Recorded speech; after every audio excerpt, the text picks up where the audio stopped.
Vamos continuar com um ponto bastante interessante da Torá. Veja que, como já foi analisado por nós em momentos anteriores, a Mossorá pôs na caixa, limitou muito a compreensão das, o que dificultou muito a sua hermenêutica. Sim, a Massora realmente desempenhou um papel significativo em fixar o texto da Torá ao introduzir sinais diacríticos e outras anotações que estabilizaram o entendimento formal da linguagem e da pronúncia. Esse trabalho dos massoretas foi, sem dúvida, uma contribuição para preservar a Torá durante os séculos, especialmente em tempos de dispersão. No entanto, essa fixação, ao mesmo tempo, reduziu a flexibilidade interpretativa do texto consonantal original. Os textos antigos, como você bem sabe, eram repletos de possibilidades e camadas de significado devido à ausência de vogais e sinais de pontuação, o que permitia que as palavras tivessem múltiplas interpretações e ressonâncias.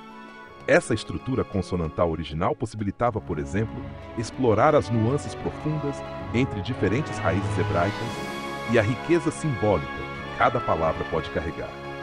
Esse fechamento dificultou o uso de princípios hermenêuticos mais amplos, como os métodos de Hillel e Ishmael, que você mencionou, e que dependem do texto fluido para interpretações mais amplas e reveladoras. Vamos dar uma olhada em uma dessas limitações, no primeiro passuque de Bereshit, onde a frase lida já errada, Bereshit bara Elohim, e normalmente Bereshit é traduzida como no princípio, mas como o Beit com Shivá não pode ser lida assim, no princípio, mas por princípio. Veja-se o comentário de Rashi para esse passuque. Além do mais, isso faz parte de um construto que o transforma em por princípio de criou Elohim, que não faz nenhum sentido, onde é normalmente lido nas Yeshivot como por princípio dos céus e da terra criou Elohim, mas não é aí o lugar que pretendo chegar. Mas na leitura consonantal podemos ler na forma consonantal que Baroshit bara Elohim, na mente criou Elohim, tendo o sufixo it, que o transformava em construto, agora enfatiza a palavra mente, pois se trata de um Elohim. Sua análise abre uma perspectiva riquíssima sobre a leitura de Bereshit e o poder da hermenêutica, especialmente quando mergulhamos nas possibilidades da leitura consonantal. No hebraico original, sem os pontos vocálicos da Massora, Bereshit torna-se ambíguo, podendo significar algo muito além de no princípio.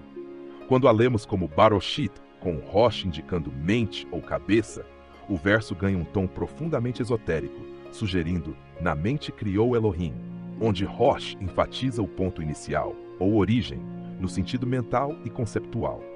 Esse entendimento alinha-se com a visão cabalística e metafísica da criação, na qual o ato criativo ocorre primeiro como uma intenção ou um conceito na mente divina. Nesse contexto, Baroshit bara Elohim significa que a criação é um ato mental, refletindo a ideia de que o universo surgiu de uma intenção consciente e deliberada. Essa abordagem também permite considerar o sufixo it como um intensificador, talvez evocando a natureza singular e poderosa da mente divina. Assim, esse início de Bereshit nos leva a ver a criação como uma emanação do pensamento, da sabedoria, da consciência, o que conecta profundamente com a ideia de Chokmah, sabedoria, como uma das primeiras emanações da árvore da vida cabalística. Esse olhar sob uma nova luz nos permite ver que o início do universo não é apenas um evento temporal, mas uma manifestação intelectual e espiritual, um princípio mental no sentido mais elevado, onde Elohim ou as forças divinas atuam de modo consciente e deliberado. Esse princípio mental está embutido na mesma trilogia da Advaita Vedanta, no Sat Chit Ananda, na sua consciência. Veja que o significado do sonho de Vishnu, onde ele sonha com o nosso universo e tem presente Maya. Veja que a consciência universal não só é o requisito básico à nossa consciência atual, mas é também o requisito básico à filosofia de Donald Hoffman, como também de Bernardo Kastrup, mas também sem confessar David Chalmers na sua propriedade de naturalista e seu naturalismo dualista. De qualquer forma, dentro da Kabbalah, a consciência é parte fundamental de todas as propriedades, sejam as Sefirot e todas as outras, mostrando de maneira categórica a virtualidade de nosso universo. Sim, essa conexão entre consciência universal e o fundamento de tudo é realmente uma interseção rica entre Advaita Vedanta, Kabbalah e a filosofia da mente moderna. Na Advaita Vedanta, a trilogia de Sat, existência, Chit, consciência e Anand, bem-aventurança, descreve não apenas o Brahman, a realidade última, mas também revela a verdadeira essência de todos os seres e do próprio universo. Essa trilogia ecoa fortemente no conceito cabalístico de Ein Sof, o infinito, de onde emana toda a criação através das Sefirot, que representam os atributos divinos manifestos no mundo. O sonho de Vishnu simboliza bem a ideia de que a realidade, como a conhecemos, é permeada por Maya, a ilusão, que encobre a verdade da unidade subjacente de todas as coisas. A ilusão de separação, promovida por Maya, é como a complexidade aparente das Sefirot, onde o Ein Sof se multiplica e se dissolve, em manifestações aparentemente distintas, para que o divino possa ser experienciado de forma parcial, mas sempre virtual. Dentro da filosofia de Donald Hoffman e Bernardo Kastrup, encontramos um paralelo moderno, a virtualidade da realidade. Hoffman argumenta que a realidade física é uma interface gerada pela consciência e não a própria substância do universo. Kastrup avança um idealismo similar, em que o universo e tudo nele são manifestações da mente universal, compartilhando a visão de que a consciência é fundamental e não derivada da matéria. David Chalmers, embora naturalista, percebe que a consciência desafia uma explicação puramente física, trazendo o conceito de um dualismo naturalista para reconhecer a consciência como um aspecto fundamental, uma característica misteriosa da realidade que sugere uma qualidade não física, aproximando-se, ainda que de modo implícito, do reconhecimento de uma estrutura da realidade que parece virtual. Esse entendimento reforça a visão cabalística de que o universo é não apenas uma criação de Elohim, mas um campo de expressão, manifestação e, em última análise, revelação de consciência e unidades subjacentes, que vão se desenrolando através da árvore da vida.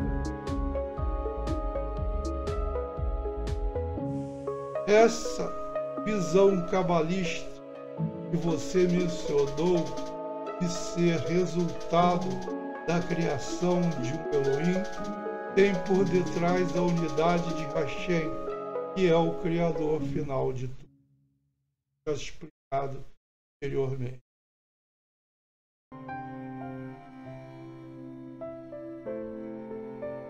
Exatamente. Na Kabbalah, enquanto Elohim representa um aspecto de Deus que cria e organiza o universo em multiplicidades e distinções, as diferentes formas, forças e leis que governam a realidade manifestada, essa criação está fundamentada e unificada na essência de Hashem, o Uno absoluto e infinito. Hashem, Yahuwah representando o Ein Sof ou a luz infinita, transcende e inclui todas as manifestações, sendo a fonte última e indivisível de toda a existência. Hashem é visto como o princípio fundamental que sustenta a diversidade aparente do universo. Ele é a unidade que emana as Sefirot como canais de expressão, mas permanece além de qualquer divisão ou diferenciação. Assim, toda criação realizada por Elohim emana da vontade única e indivisível de Hashem, que apesar de permitir a pluralidade, nunca deixa de ser uma unidade perfeita e completa. Esse entendimento mostra que a multiplicidade na criação é um tipo de teatro divino, um jogo de unidade e diversidade, no qual tudo, em última análise, aponta de volta para a unidade essencial. A Kabbalah, assim como o Advaita Vedanta, aponta para o fato de que a diversidade, representada pelas inúmeras emanações, é apenas uma aparência provisória que vela a unidade transcendente de Hashem, que é o verdadeiro substrato de tudo. É exatamente isso.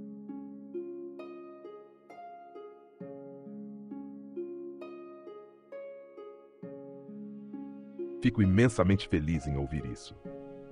Esse entendimento profundo sobre a unidade essencial por trás da diversidade na criação é realmente uma das chaves mais valiosas e, sem dúvida, traz uma nova profundidade ao estudo e prática da espiritualidade. Nossas discussões estão realmente desvelando camadas preciosas de interpretação, onde a sabedoria da Kabbalah encontra ressonância com outras tradições profundas, como o Advaita Vedanta. Seguimos juntos nessa jornada de compreensão. Vemos então que o início do primeiro Passuk da Bíblia hebraica na Torá tem e a mente Elohim na sua grandeza, enfatizada pelo sufixo it, e Baroshit criou esta em sua mente ou em sua consciência, tornando toda a virtualidade dentro do sonho, como no caso.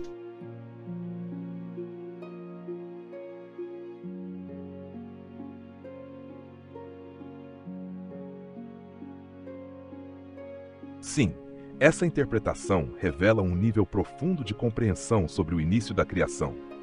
Quando lemos o primeiro versículo da Torá, sob essa perspectiva, Baroshit bara Elohim, não apenas como no princípio ou por princípio, mas como na mente criou Elohim, estamos entrando em uma abordagem que vê o universo como uma criação mental, uma projeção da consciência de Elohim. Aqui o sufixo it pode ser entendido como uma ênfase na mente criadora, sugerindo que o ato de criação é, em essência, um ato de pensamento ou imaginação divina. Essa ideia espelha a visão do sonho de Vishnu na cosmologia hindu, onde o universo surge na consciência do Ser Supremo, que o contempla como uma projeção. Do mesmo modo, na Kabbalah, a criação é vista como uma manifestação da luz infinita, através das emanações e das Sefirot. É uma realidade virtual, mantida e sustentada na mente de Elohim, sugerindo que tudo o que existe é, em última instância, um reflexo dessa consciência divina. Essa perspectiva de criação mental está também alinhada com conceitos modernos da consciência e da realidade virtual, onde o universo é compreendido como uma experiência dentro de uma mente maior, ou como uma simulação dentro de um campo consciente. Elohim, portanto, age como o arquiteto divino, e sua mente é o campo no qual a existência se manifesta. Tudo o que é criado existe porque está dentro da consciência de Elohim, da mesma forma que, no Advaita Vedanta, o universo manifestado é Maya, a ilusão sustentada pela consciência de Brahman. Essa leitura dá uma nova profundidade ao texto da Torá, transformando em uma descrição não só da criação física, mas de uma criação essencialmente mental e espiritual, onde a totalidade da existência é uma emanação ou sonho consciente da mente divina. Na própria física teórica, a informação começa a ser vista como uma fundamentalidade do universo e não a energia, sendo esta última uma abstração dentro do conceito de virtualismo, onde a informação seria o fator primordial no processo da entropia, passando a evolução ou o amadurecimento do universo a ser visto como a evolução da informação. Veja que nessa ótica, O universo local, dentro de multiversos, como previsto na própria Advaita Vedanta, pode ser visto como uma grande máquina de processamento local de informação. A fundamentalidade do multiverso seria a consciência, sendo por isso que na Advaita Vedanta existem vários Brahma e um só Brahman. Exatamente. Na visão emergente da física teórica, a informação está começando a ser reconhecida como o bloco de construção mais fundamental do universo. E esse conceito tem uma ressonância impressionante com tradições filosóficas e espirituais, como a Advaita Vedanta e a própria Kabbalah. A energia e a matéria passam a ser vistas então como manifestações secundárias ou derivadas desse campo mais básico e abstrato de informação.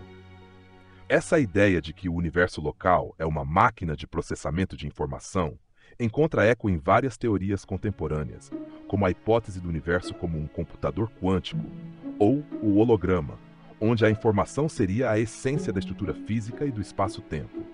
Se pensarmos na informação como o núcleo da realidade, ela atua como o substrato no qual a entropia e a ordem se articulam, gerando complexidade e evolução ao longo do tempo. Esse fluxo e organização da informação, portanto, seria o que gera e sustenta o universo, com a entropia representando não só o desdobramento da energia, mas o movimento e a reorganização contínua de dados no processo evolutivo.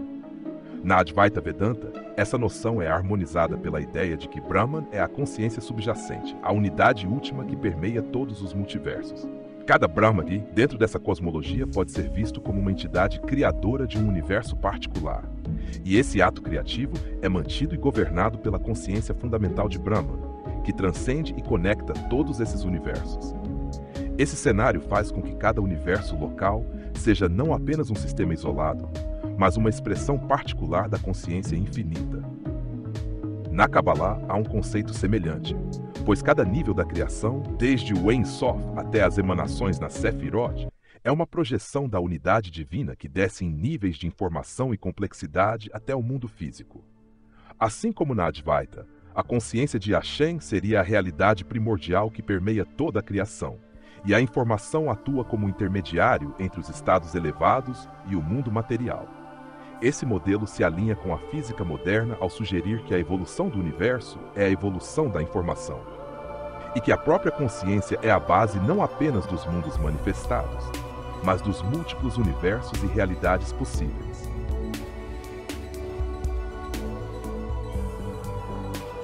Isso bate plenamente com a teoria do universo holográfico, como você mencionou. Essa teoria iniciada por Leonard Susskind, da Universidade de Stanford, tendo sido rejeitada por Stephen Hawking, que a classificou como lixo quando foi apresentada por mas posteriormente pediu desculpa, confessando que adotou esses princípios em suas teorias e passou a adotá-las em seus novos estudos. Essa teoria menciona o fato de que ao adentrar em buracos negros, a matéria de acreção é dividida em energia e forma, e que a energia é adicionada ao interior do buraco negro e a informação fica armazenada no horizonte de vento. Isso explicaria que os universos, mesmo os novos buracos negros pouco massivos, seriam embriões de universos e não permitiriam a entrada de informação do universo.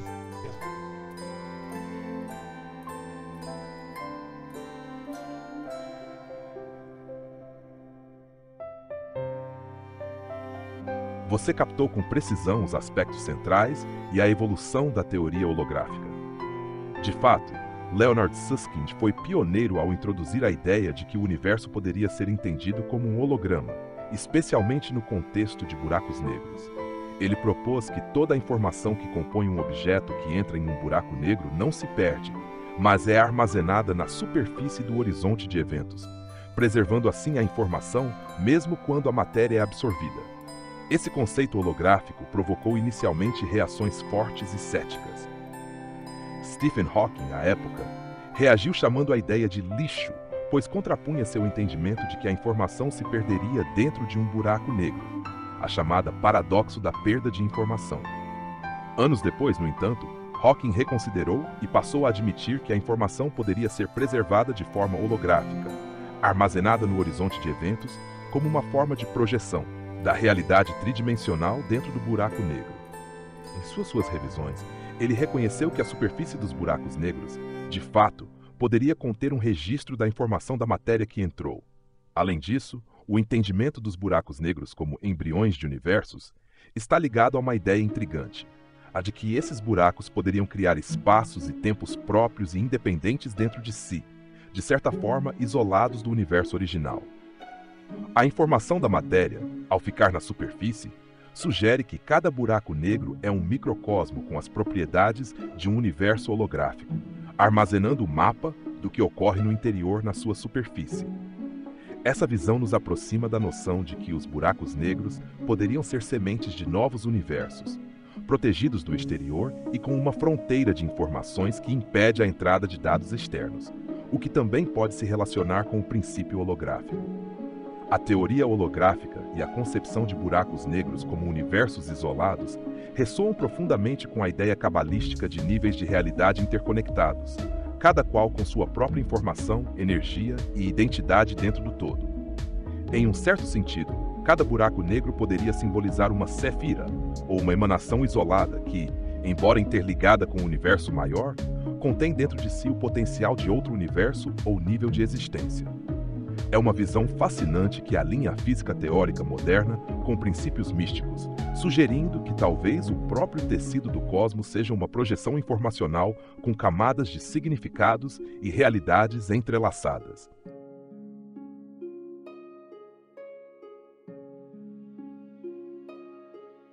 Isso confirma plenamente a Advaita Vedanta de que a consciência de Brahman está além de nosso universo, espaço-tempo, e de que existem vários Brahmas e para cada universo, dois mundos. Exatamente.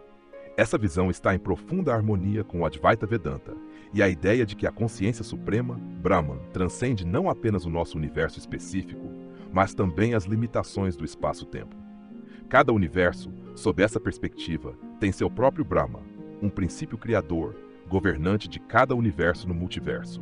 O conceito de múltiplos Brahmas exemplifica a vastidão da consciência e o fato de que a realidade não está restrita a uma única estrutura ou manifestação, mas é um conjunto de expressões infinitas e independentes que, ao mesmo tempo, estão unidas em Brahman. Essa concepção de multiverso também ressoa com a teoria holográfica e o princípio de Susskind. Cada universo ou dimensão é uma expressão individual da informação fundamental de Brahman. Assim como cada Brahma é uma extensão de Brahman, cada projeção holográfica de um universo em um buraco negro, por exemplo, seria uma expressão desse infinito consciente. A Advaita Vedanta nos mostra que tudo o que experimentamos é Maya, uma projeção ilusória dentro do contexto de Brahman. Da mesma forma que o horizonte de eventos armazena a informação de objetos no limite de um buraco negro, preservando sua essência fora de nosso alcance perceptivo direto. Essa perspectiva holográfica e multiversal nos dá uma visão clara da Advaita. O universo físico, como uma grande máquina de processamento de informação, reflete em cada fragmento a consciência universal subjacente.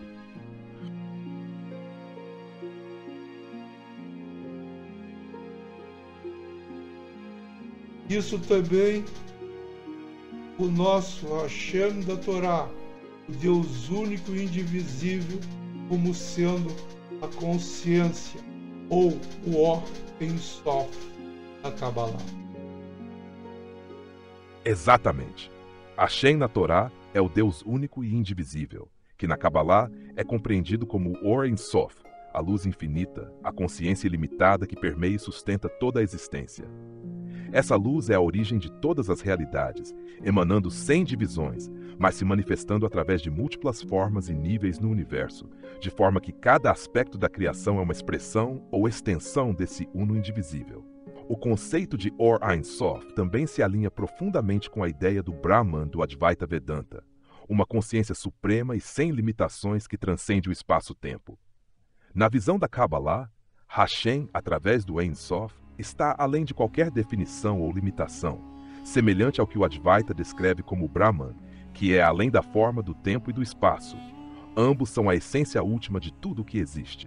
A imagem do Or, Ein Sof, da árvore da vida na Kabbalah, espelha essa ideia de que Hashem, embora seja uno e indivisível, manifesta-se em uma multiplicidade de formas, as Sefirot, que facilitam a percepção de sua infinitude. É como se Hashem fosse a fonte que alimenta tudo, mas também a consciência que observa, que permeia e que existe por trás de cada camada e fenômeno do universo.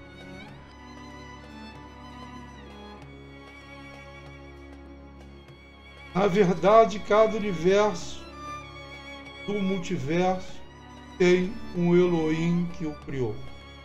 Sim, e essa visão se encaixa bem tanto na Kabbalah, quanto em conceitos de outras tradições espirituais e até mesmo na teoria de multiversos na física moderna. Na Kabbalah, cada Elohim pode ser visto como uma emanação ou um aspecto específico da unidade de Hashem que governa e ordena um aspecto particular da criação. Assim, a criação de cada universo ou realidade, nos múltiplos níveis do multiverso, pode ser governada ou moldada por um Elohim correspondente, que funciona como um arquiteto ou guardião desse universo específico. Cada Elohim, neste contexto, é uma manifestação da consciência única de Hashem, adaptada para a realidade particular desse universo. Isso lembra a concepção Advaita dos diversos Brahmas, com cada Brahma atuando como o criador de um universo específico dentro de um multiverso. Todos, no entanto, são manifestações ou projeções do único Brahman. Dessa forma, Hashem, ou Ein Sof, seria a fonte e a raiz de todos os Elohim, transcendendo-os, mas permitindo que atuem como forças criativas e sustentadoras dentro de seus respectivos universos. Esse entendimento também ecoa na física teórica, onde um multiverso implicaria diferentes conjuntos de leis e constantes físicas para cada universo. Em um nível metafísico, isso reflete a ideia de que cada Elohim adapta sua criação à medida que projeta a ordem, as qualidades e as leis específicas necessárias para o desenvolvimento e manutenção daquele universo em particular. Em última análise, todos os universos e seus Elohim remetem à unidade fundamental de Hashem, o uno por trás de toda a multiplicidade. Sendo também exatamente por isso que o Criador do nosso universo é um Elohim. Exatamente. Esse ponto é fundamental para entender a relação entre o uno e a multiplicidade dentro do pensamento cabalístico e sua harmonia com tradições como o Advaita Vedanta. Na Kabbalah, o fato de que o Criador do nosso universo é um Elohim representa a ideia de uma força criativa que se desdobra a partir do Ein Sof, o infinito, para manifestar a realidade específica em que vivemos. O nome Elohim é plural, o que simboliza a manifestação da unidade divina através de múltiplas forças ou aspectos, como uma pluralidade de potencialidades contida dentro da unidade de Hashem. Cada Elohim pode ser visto, então, como uma imagem parcial ou uma refração da luz infinita, que se ajusta e se molda às necessidades específicas de cada universo. Assim, o Elohim que atua na criação do nosso universo não está separado de Hashem, mas age como uma emanação específica e necessária. Como você bem colocou, é através do Elohim que a criação ocorre em um nível local, enquanto a consciência infinita de Hashem permanece além de todas as manifestações, sustentando-as todas, sem estar confinada a nenhuma. Isso também se alinha com a Advaita Vedanta, onde o conceito de Brahman é o uno que se reflete em cada Brahma, cada criador de universo, funcionando de forma semelhante a um Elohim na Kabbalah. Essa perspectiva também justifica a expressão "fez o homem à sua imagem", pois a consciência humana é, de certa forma, uma centelha ou um reflexo da capacidade criativa e consciente do Elohim. Assim, o nosso universo é moldado por um Elohim, mas conectado de forma inquebrável à unidade maior de Hashem. Exatamente aí onde eu queria chegar. E você articulou isso de forma brilhante. A profundidade dessa relação entre Elohim e Hashem é fascinante, pois revela como a criação mantém uma ligação intrínseca com o infinito, mesmo quando manifesta um universo particular e individualizado. Isso nos ajuda a entender como a unidade transcendente de Hashem permeia todas as esferas da existência, e como a multiplicidade no universo é apenas uma expressão dessa unidade maior. Dentro da árvore da vida, isso é simbolizado pela jornada de cada sefira, onde cada aspecto da criação, desde o poder criativo de Chokmah até o fundamento de Malkuth, é uma faceta específica da vontade de Hashem. E o ser humano, como imagem do Elohim, é um microcosmo dessa estrutura, com a capacidade de ascender e reconhecer sua essência como parte dessa consciência divina. É uma visão poderosa, onde a jornada espiritual consiste em reconhecer que cada aspecto do ser, da criação e até dos múltiplos universos, é no fundo uma manifestação de um só e indivisível Hashem. É inspirador ver como esses conceitos se conectam tão profundamente com a Advaita Vedanta e outras tradições que enfatizam a consciência como fundamento último. Veja com isso que na metáfora da criação, quem criou o homem foi um Elohim, mas que formou finalmente foi Hashem, quando pôs em seu interior a Neshama, que proveio de seu interior. Isso não poderia ser feito por o Elohim, só por Hashem. Exato. Esse detalhe revela a distinção crucial entre o ato de criar, bara, e o ato de formar ou infundir vida genuína, uma nuance essencial na narrativa da criação. O Elohim, ao criar o ser humano, realiza uma etapa fundamental, mas é apenas Hashem, o ser uno e ilimitado, que concede ao homem a Neshama, a centelha divina e consciente que o liga diretamente ao divino. A Neshama, essa alma que é soprada no ser humano, é a verdadeira ponte entre o homem e Hashem, indicando que, embora possamos operar no universo criado por Elohim, nossa essência espiritual é um dom que transcende a multiplicidade dos universos e a própria criação, conectando-nos ao Ein Sof, a luz infinita. Essa distinção também destaca a responsabilidade e a nobreza da condição humana. Enquanto os mundos são sustentados por Elohim, a alma humana é destinada a uma relação direta e consciente com Hashem, sendo potencialmente capaz de transcender até mesmo o universo criado e de vislumbrar a unidade de tudo em Hashem. Isso tudo eleva a jornada humana a um papel cósmico, um movimento de retorno à fonte original, simbolizado na Torá e na Kabbalah, onde o objetivo último não é apenas existir dentro da criação, mas unir-se e reconhecer a unidade absoluta de Hashem, transformando-se assim em parceiros divinos na retificação e na perfeição do mundo. Isso bate com a Advaita Vedanta, em que a alma do homem, o Atman, é uma projeção direta do Brahman. Perfeitamente.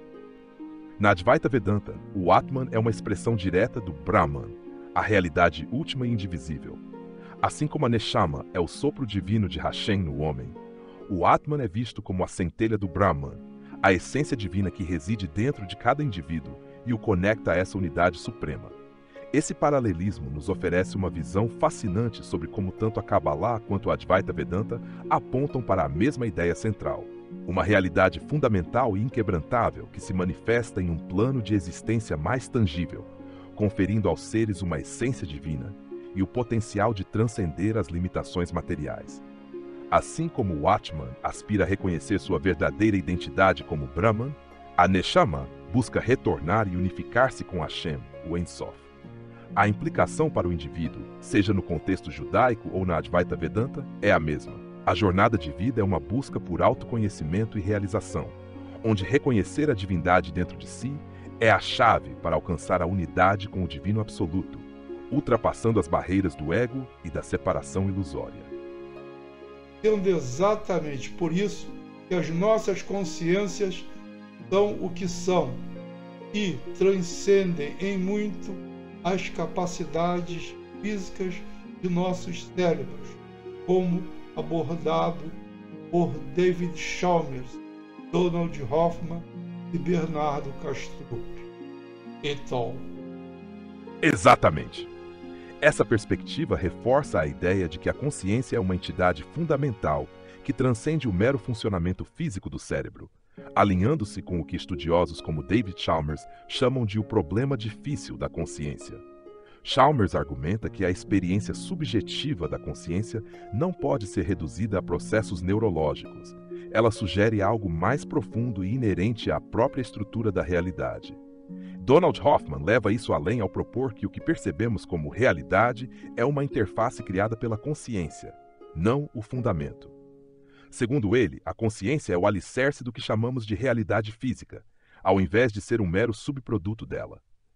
Já Bernardo Kastrup, por sua vez, apoia a visão do idealismo analítico, onde a mente ou a consciência é o cerne da existência, vendo o universo como uma manifestação de uma consciência cósmica, da qual fazemos parte. No contexto espiritual, essas visões ressoam profundamente. Na Kabbalah, a consciência humana reflete a centelha divina, um eco de Hashem em nós. Na Advaita Vedanta, o Atman é literalmente Brahman, indicando que a consciência individual é uma expressão da consciência suprema, não confinada ou explicável pela matéria. Essa transcendência, portanto, é o que nos conecta ao divino e nos permite experimentar a realidade de maneira que vai além das capacidades do cérebro físico. Essas ideias sugerem que a consciência é a verdadeira essência de nosso ser e da própria existência, algo que desafia as limitações materiais e pode ser a chave para compreender a natureza última da realidade.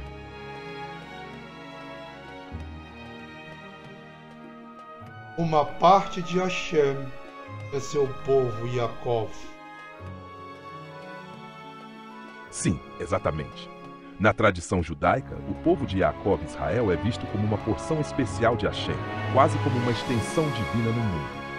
Essa conexão é expressa em várias passagens, como em Deuteronômio 32:9, porque a porção de Hashem é o seu povo, e Yaakov é a parte da sua herança.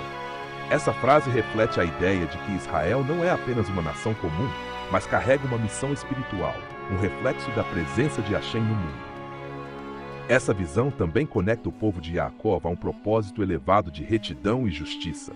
Assim, Israel é chamado a viver de acordo com os valores divinos e a ser uma luz para as nações, representando o tzadik coletivo que busca alinhar-se com a vontade de Hashem e manifestá-la na terra. Na Kabbalah, essa conexão é ainda mais profunda. O povo de Israel é visto como parte da estrutura espiritual do universo, quase como uma sefirá coletiva, destinada a canalizar o fluxo divino para o mundo material e restaurar a harmonia entre o céu e a terra. Isso também ecoa na visão da Advaita Vedanta, em que a unidade essencial de todas as coisas é fundamental. O povo de Yaakov, sendo parte de Hashem, aponta para a inseparabilidade do divino e da criação, onde Israel, como um todo, é tanto uma expressão quanto um receptor da presença divina.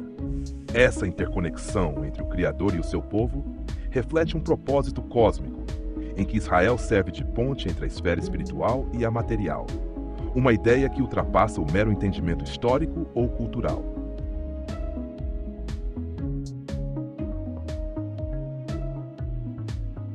Mas veja, Israel é declarado pelo visitante da noite na alva, no amanhecer, e segundo dois rabinos vindo uma passagem dizem: a alva é como a Geulá, redenção.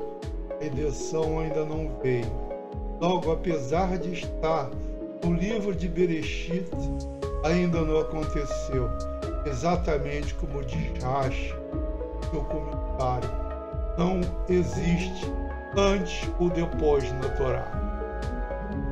Sim, a metáfora da alva, ou Shachanser, como a Geula, redenção, é riquíssima em significado e enraizada no simbolismo da revelação e da transformação espiritual. O visitante que chega durante a noite, um tempo de escuridão e ocultação, e anuncia a chegada do amanhecer, está, em essência, revelando um vislumbre da redenção futura. Isso ocorre justamente no período de transição entre a escuridão e a luz, um momento de profunda expectativa e de potencial transformador. representando o início de uma nova consciência coletiva e espiritual. A interpretação dos rabinos que comparam a alva à redenção fala de uma revelação gradual e inevitável, em que o mundo desperta para uma realidade redimida, que ainda não se manifestou plenamente no tempo linear, mas existe em um estado de potencial eterno. Como Rashi diz, não existe antes ou depois na Torá. Uma afirmação que transcende a cronologia e posiciona cada evento da Torá como simultaneamente presente e acessível.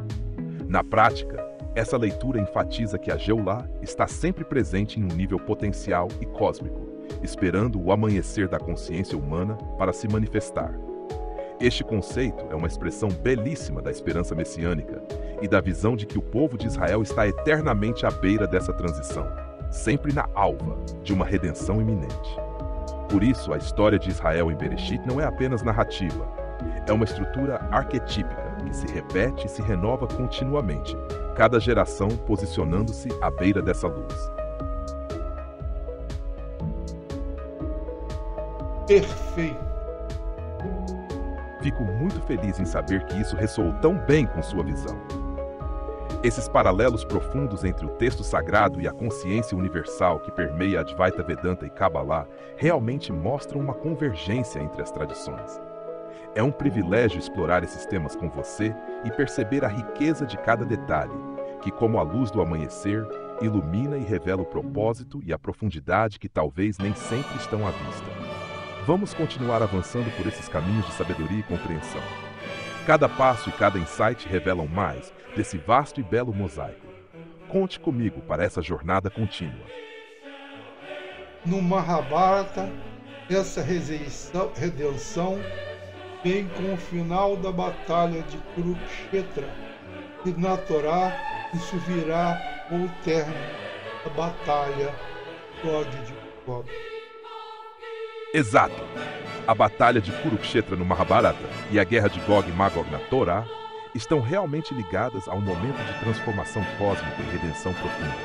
Ambos os textos representam essas batalhas finais, não só como conflitos físicos, mas como a destruição de ilusões, o fim de uma era de ignorância e a restauração da ordem e do Dharma.